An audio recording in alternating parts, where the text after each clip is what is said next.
बातचीत करने के लिए मेहमानों का एक बड़ा पैनल इस वक्त हमारे साथ जुड़ रहा है। Lieutenant general Rameshwar Yadav defence expert हमारे साथ जुड़ रहे हैं। मेजर जनरल अनुज माथुर हमारे साथ जुड़ रहे हैं, डिफेंस एक्सपर्ट। कर्नल दिनेश नैन डिफेंस एक्सपर्ट हमारे साथ जुड़ रहे हैं। डॉक्टर सज्जाद बुखारी पत्रकार पाकिस्तान हमारे साथ थोड़ी देर में होंगे। आप सभी मेहमानों का बहुत बहुत स्वागत है और दर्शकों आपका भी बहुत स्वागत करते हैं। बड़ी खबर का रुख करेंगे। पहले बड़ी खबर आ रही है, पाकिस्तान के पूर्व आर्मी अधिकारी का सनसनीखेज दावा। पूर्व अधिकारी आदिल रजा ने खोली पाकिस्तान की पोल, आर्मी की पोल खोली है। पाकिस्तानी आर्मी चीफ आसिम मुनीर के इशारे पर हमला हुआ है। आदिल रजा ने कहा है कुलगाम आतंकी हमले पर पाकिस्तानी सेना का हाथ है, यह भी आदिल रजा ने कहा है।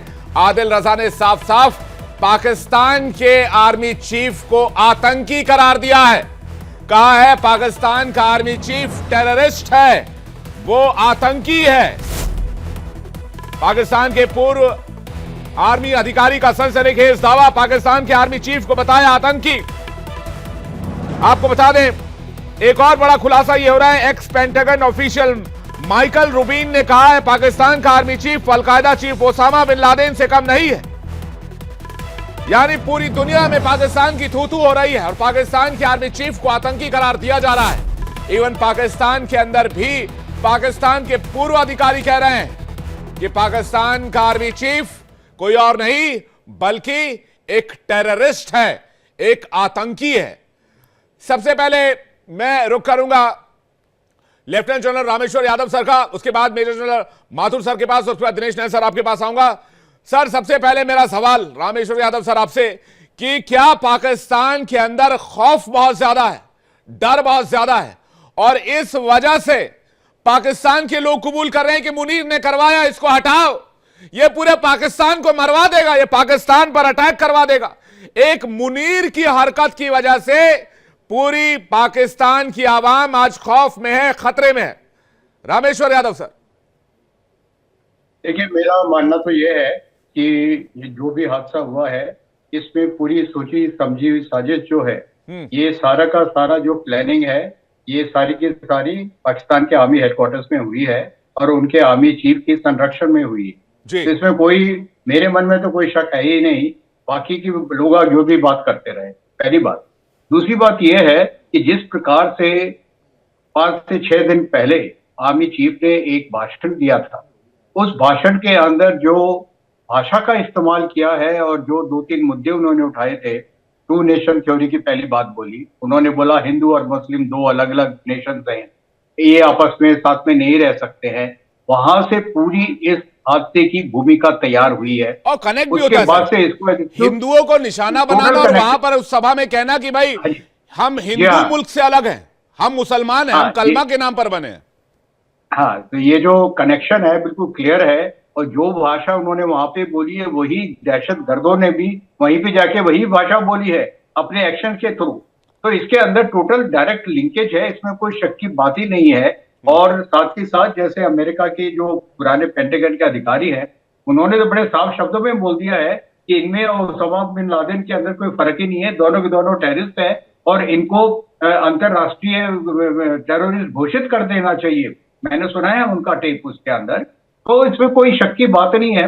दूसरी बात यह है कि भारत एक स्ट्रेटेजिक पेशेंस रखने वाला देश है, बहुत ज्यादा हम लोगों ने पेशेंस रखी है और इनफ इज इनफ नाउ। और जिस प्रकार से कल से एक्शन डिप्लोमेटिक लेवल के ऊपर शुरू हुए हैं, उससे ये तो शर्तिया पाकिस्तान बहुत ज्यादा प्रेशर के अंदर ऑलरेडी आया हुआ है। और आज जो हमने ये एक एंटी मिसाइल छोड़ी है, उसकी वजह से हमने एक मिलिट्री डिप्लोमेसी की शुरुआत कर दी है, इस बात को जाहिर करने के लिए कि हम इस बार सीरियस हैं और हम आपको छोड़ेंगे नहीं। और इससे इस करते हुए जरूरी है कि पूरे पाकिस्तान के अंदर बहुत ज्यादा दहशत फैली हुई है इस वक्त। अगर आपको ध्यान होगा, बालाकोट स्ट्राइक के बाद, उसके बाद वहां पे पार्लियामेंट के अंदर वो वार्तालाप हो रहे थे कि उनके चीफ वहां पे आए थे, उनके पैर थर थर कांप रहे थे। तो इसी प्रकार की हालत अभी भी होने जा रही है। उन्होंने, देखिए, पाकिस्तान ने 48 में लड़ाई करी, 65 में करी, 71 में करी, कारगिल में करी। हर बार शुरुआत उन्होंने करी है लेकिन उसका फिनिश हमने किया है। इस बार भी हम इस पूरी कंप्लीट कार्रवाई का जो भी फिनिश है वो हिंदुस्तान करेगा और इस प्रकार से इस बार करेगा ताकि पाकिस्तान हमेशा याद रखे कि किससे पाला पड़ा। बिल्कुल, और पाकिस्तान को याद रखना पड़ेगा 1960 के बाद इंडस वाटर ट्रीटी 1960 में हुई और इंडस वाटर ट्रीटी को किसी ने टच नहीं किया। उसके बाद हमने पाकिस्तान से 3 जंगें लड़ी, तो पाकिस्तान ने हिंदुस्तान को टेकन फॉर ग्रांटेड ले लिया था। और आज भी कुछ टेररिस्ट है वहां, कोई हाफिज सईद नाम का कोई एक भाड़े का किराए का पाकिस्तानी आर्मी का कोई टेररिस्ट है, जो कि 26/11 का मास्टरमाइंड भी बताया जाता है। वो कहता है कि कश्मीर में खून की नदियां बहा देंगे अगर सिंधु की धारा मोड़ी गई तो। मैं तो कहता हूं कि पाकिस्तान की धारा मोड़ दी जाएगी, पाकिस्तान को बूंद बूंद पानी के लिए तरसना पड़ेगा इस समझौते के रुकने के बाद। और इसके बाद पाकिस्तान कितना भी चीख ले, कोई फर्क नहीं पड़ने वाला है।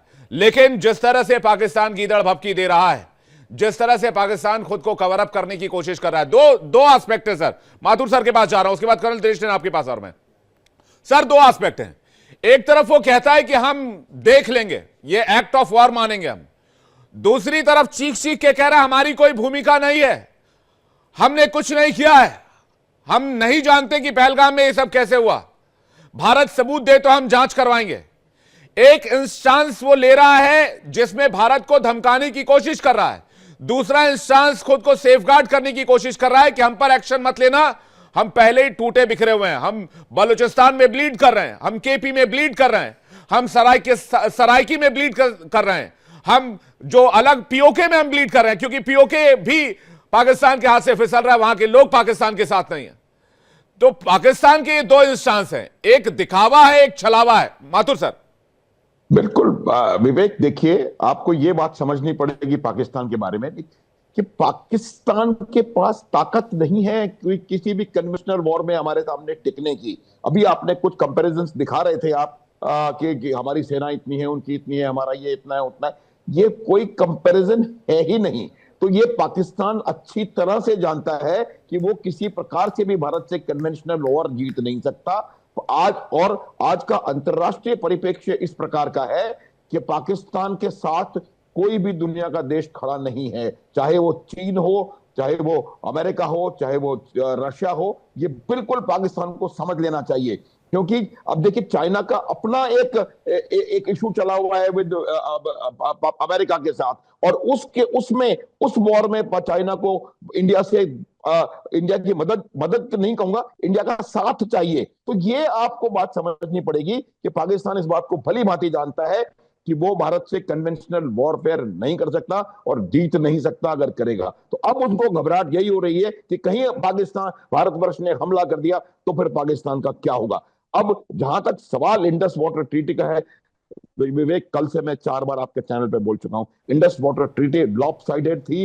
ये गिफ्ट हमने दी थी पाकिस्तान को 1960 में कि आप सारा पानी ले लें। तो ये कभी ना कभी इसका ये हश्र होना था, और पाकिस्तान वाले कुछ भी कहते रहे, अगर हम निर्णय लेंगे कि इंडस वाटर ट्रीटी को अबरोगेट करना है तो करना है, होगा। अभी सिर्फ इसको अबेंस में डाला है, और वो बताने के लिए ये बहुत क्लियर कट मैसेज गया है कि ये वन मोर इंसिडेंट। और तब ये एक बात और मैं बताना चाहता हूं, देखिए जब फोर्सेस की हम बात करते हैं तो फोर्सेस में क्या होता है कि जो फिजिकल जो आपकी स्ट्रेंथ है उसका उतना फर्क नहीं पड़ता। स्ट्रेंथ वो फर्क पड़ता है कि उसमें से आप पॉइंट ऑफ डिसीजन में कितना स्ट्रेंथ ला करके अप्लाई कर सकते हैं। आज की तारीख में पाकिस्तान की आधी सेना उनके वेस्ट एंड थिएटर में लगी हुई है। अगर वहां से वो कुछ उठा करके ले आते हैं तो बलोचिस्तान का क्या होगा, खैबर पख्तूनख्वा का क्या होगा, पीओजे का क्या होगा, इनको पता नहीं है। तो इनको आप जो कंपैरिजन दिखा रहे हैं उसको वो और कम इनके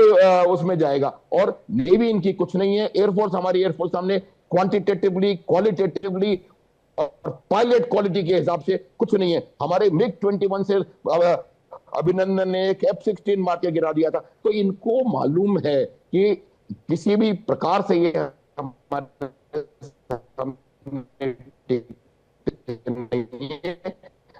जी ठीक है। सजाद बुखारी पाकिस्तान से जुड़ रहे हैं, इसके बाद कर्नल दिनेश मैं आपके पास आ रहा हूं। सजाद बुखारी साहब, एक तो चोरी ऊपर से सीना सो रही है, बहुत मशहूर कहावत है भाई। पहलगाम में टेररिस्ट भेजते हो, अटैक करवाते हो, मासूमों को निशाना बनवाते हो। आसिम मुनीर को दुनिया आज कह रही है कि वो al Qaeda chief Osama bin Laden है। आदिल रजा जो कि पूर्व अधिकारी है सेना का, आपके ही देश का है, वो भाई चीख चीख कर कह रहा है कि पहलगाम का हमला मुनीर ने करवाया। एक हफ्ते पहले मुनीर ये कहता है कि हिंदुओं से हमारा कोई राब्ता वास्ता नहीं है, ये कलमा के नाम पर बना हुआ मुल्क है, और एक हफ्ते के बाद हिंदुओं पर अटैक हो जाता है। ये कोई रॉकेट साइंस है क्या कि हमें पता नहीं चलेगा? विवेक जी, अस्सलाम वालेकुम। आपके तमाम पैनलिस्ट को भी एक अफसोसनाक वाकया, पाकिस्तान ने जब भी दहशतगर्दी का कोई भी वाकया पूरी दुनिया में कहीं रूनुमा हुआ है तो पाकिस्तान ने शदीद अल्फाज में उसकी मजम्मत की है, और हम हमेशा दहशतगर्दी के खिलाफ जो है वो सीसा पिलाई दीवार साबित हुए हैं। हमने आलमी अमन को यकीनी बनाने के लिए इस पूरे खित्ते में वॉर ऑन टेरर लड़ी है। हमने 80,000 जानों का नजराना भी पेश किया है। कुछ ख्वाहिशात जरूर हैं आपकी, मैं समझ सकता हूँ उन ख्वाहिशात को, क्योंकि आप को जो है वो खटकती हैं और आपके लिए कुछ मसाइल भी हैं। कुछ शख्सियात जो है उनका इतना भारी भरकम जो है उनकी पर्सनैलिटी है कि आप उनसे बहुत जल्दी मुतासिर भी हो जाते हैं। तो आप मेरे सामने क्या पर्सनालिटी होगी? मेरे सामने क्या पर्सनालिटी होगी आपके आर्मी चीफ की? मैं बात मुकम्मल कर लूं विवेक जी, बात मुकम्मल कर लूं। मैं तो एक आम पत्रकार हूं इस देश का, लेकिन लेकिन आप स्क्रिप्ट मत पढ़िए, आप पॉइंट पर आइए। मैं आपसे क्या कह रहा हूं, मैं आपसे क्या कह रहा हूं विद एविडेंस में आपके साथ क्या कह रहा हूं। एक हफ्ते पहले आसिम मुनीर ने क्या बयान दिया था? एक हफ्ते पहले आसिम मुनीर ने यह बयान दिया था कि दो ही रियासतें जो है वो मजहब के नाम पर बनी थी, और ला इलाहा इल्लल्लाह पाकिस्तान का मतलब क्या, ला इलाहा इल्लल्लाह ये एक ऐसी हकीकत है कि भले कबूतर की तरह आंखें बंद कर ली जाएं, लेकिन इस हकीकत को आप झुकला नहीं सकते। नहीं, हिंदुओं के खिलाफ जहर उगला ना भाई साहब, और हिंदुओं पर अटैक करवाया। ये दो डॉट इजीली कनेक्ट हो रहे हैं, इसमें कोई रॉकेट साइंस नहीं है। सुने विवेक जी, बात ये है कि पुलवामा का हमला भी हमने करवाया, ठीक है, उड़ी कोट का हमला भी हमने करवाया, पठानकोट का वाकया भी हमने करवाया, और उसमें आपके अपने लोग एक एंकर भी मुलविस पाए गए। आपने कोई इन्वेस्टिगेशन नहीं होने दी। फॉल्स फ्लैग स्पेशलिस्ट और फॉल्स फ्लैग की जो माहिरीन है वो आज पाकिस्तान पर ये इल्जाम लगा रहे हैं। आप मुझे सबसे पहले ये बताएं, पुलवामा का ड्राफ्टिंग किसने किया? ये बली की सियासत कौन कर रहा है? मुल्क में अपने लोगों की बली कौन चढ़ा रहा है इस वक्त? आपके पास कोई एविडेंस इससे पहले आपने दिया है? हमने उड़ी कोट का हमला हुआ, हमने आपको कहा इन्वेस्टिगेशन करते हैं, हम ज्वाइंट इन्वेस्टिगेशन करते हैं। हाफिज सईद आपका यार क्यों बना हुआ है? ओसामा बिन लादेन आपकी गोदी में क्यों बैठता है? कुलभूषण यादव आपका क्यों? कुलभूषण यादव को आप पकड़ कर लाए, इंटरनेशनल कोर्ट ऑफ जस्टिस ने आपको उल्टे हाथ का तमाचा मारा, आप उसको फांसी नहीं दे पाए आज तक। आपने हिंदुओं के खिलाफ जहर उगला। आप अंग्रेजी सिखा रहे हैं बैठ के। आपने ये मानना नहीं है, डे वन से आपने नहीं माना है। 1999 करगिल आपने नहीं माना। थोड़ी दिन पहले शहबाज शरीफ ने आपके मुल्क पाकिस्तान के अंदर कहा कि करगिल हमने कराया था और करगिल के लिए हमें अफसोस है। आपने पाकिस्तान में दहशतगर्दी के वाकयात थूका हुआ थूक चाटने की अगर किसी को आदत है तो सर वो आपका मुल्क है। माफ कीजिएगा, थोड़े से लफ्ज मेरे कड़े हैं, लेकिन मेरे जहन में अभी गुस्सा बहुत है, आक्रोश बहुत है। आप करते हैं, बाद में कबूल करते हैं। आपने करगिल किया, आपने कबूल किया, आपने करगिल किया। आपका इस वक्त जो मनसब है ना, वो आपको इस चीज की इजाजत नहीं देता है कि आप अपने जज्बात का इस्तेमाल करें। आप हकायक पर बात करें। मैं एक जर्नलिस्ट होने से पहले एक हिंदुस्तानी हूं बुखारी साहब, मैं आपको बता देना चाहता हूं, मेरे जज्बात मेरे मुल्क के लिए मेरे पत्रकारिता से ऊपर है।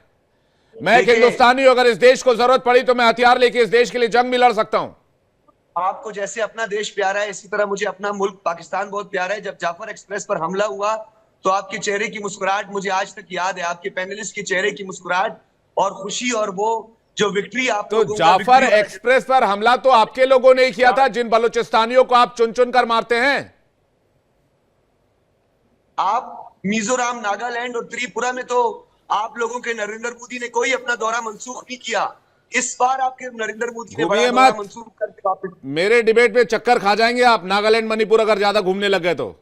आप टॉपिक पर रहिए, पहलगाम पर रहिए बुखारी साहब जी। अगर आपके पास कोई शवाहिद हैं, आपके पास कोई सबूत हैं, तो आपके पास फोरम मौजूद है, आप अपनी रेमेडी इस्तेमाल करें और उन फोरम हमारे पास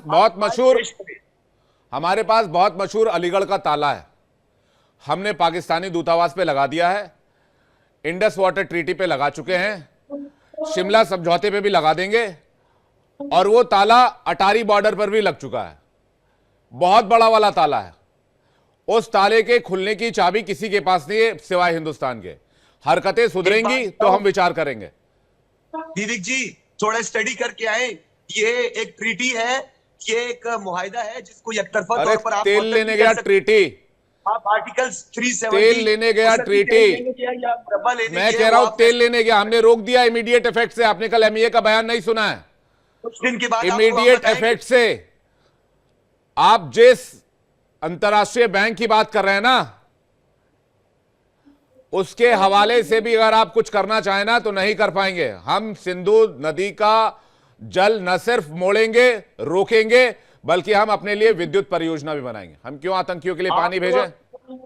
आप अपने इंटेलिजेंस फेलियर, आप अपनी नाकामी और आप अपनी एडमिनिस्ट्रेटिव फेलियर का जो है वो खुद सबूत पेश कर रहे हैं कि चंद लोग आपको हॉस्टेज करते हैं, मुंबई हमला हो जाता है, कई कई घंटे गुजर जाते हैं, आप उन लोगों का सुराग नहीं लगा पाते।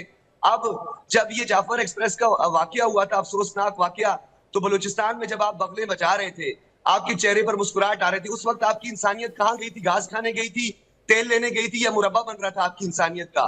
उस वक्त आपका वो जेस्चर कहाँ था कि जब निहत्थे लोगों को बसों से उतार के मारा जा रहा था? हमने तो हमेशा मजम्मत की है। हमने तो जब भी आपके मुल्क में दहशतगर्दी का वाकया हुआ है,